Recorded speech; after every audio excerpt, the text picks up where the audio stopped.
Good evening. I'd like to pose a question. What if you or a loved one was a victim of a violent crime, a home burglary, or even an assault, and as you try steadfastly to rebuild your life, to rebuild your sense of security, you realize that the person responsible for this is sitting in county lockup, being served 3 meals a day, watching TV, playing cards, and talking to other individuals that are committing crimes. I know how it sits with me, and I feel like it sits with you the same way. And that's why I'm here to ask you for your support in an initiative that came to me recently while talking to a childhood friend. Now, you have to understand that I grew up in a very low income household, and the community in which I was raised was likewise. And some of my childhood friends and acquaintances grew up to be, well, less than reputable, to say the least. However, this program is not just for the poor.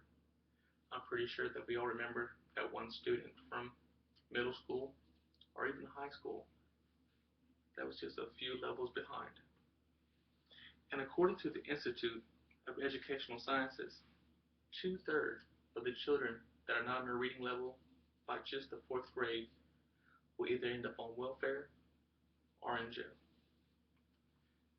Now you may ask, what is literacy? Simply put, literacy is the ability to read and comprehend words that are printed or handwritten. With that being said, it's sad to report that 85% of children that come in contact with the juvenile court system are functionally illiterate. If these individuals are unable to straighten up their act, they will be in adult jail or prison upon turning the age of 18. This is when my program starts.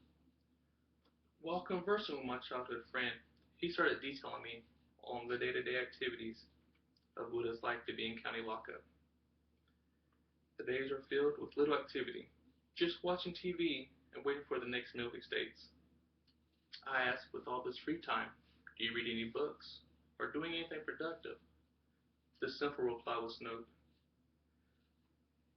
This, this confused me. I asked, are there books available to read?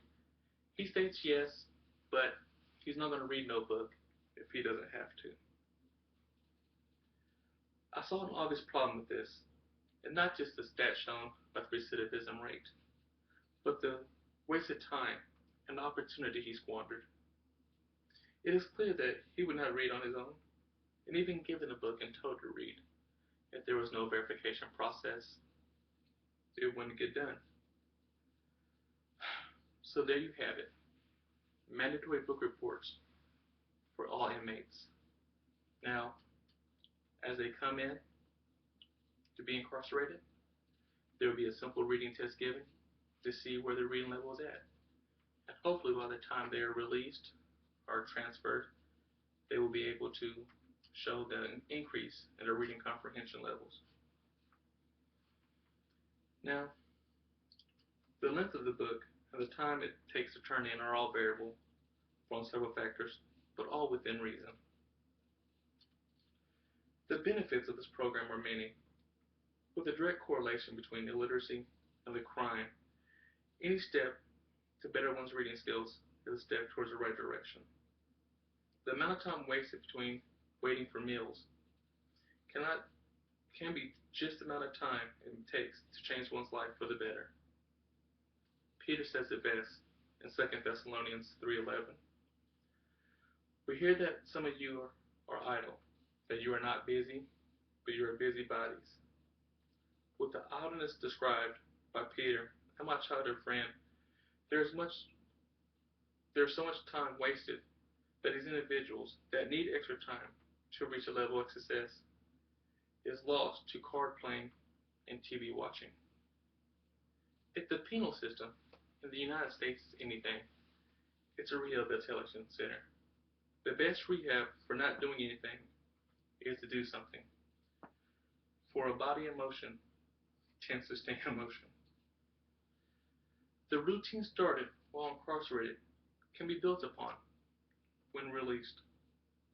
If you think locking people up with no sort of programs to help them better themselves will create it will create a revolving door in the criminal justice system that sees the same inmates over and over while costing the taxpayer in the process. This program is not a cure-all, but it's a start. These individuals are individuals that need extra attention, that need extra skills and extra time to manifest these skills into becoming something productive.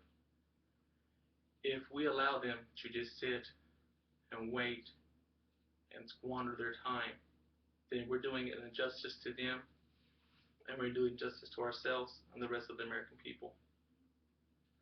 We need to implement this program immediately because every second of every day wasted not bettering oneself is a grave injustice. I thank you for your support. Have a good night.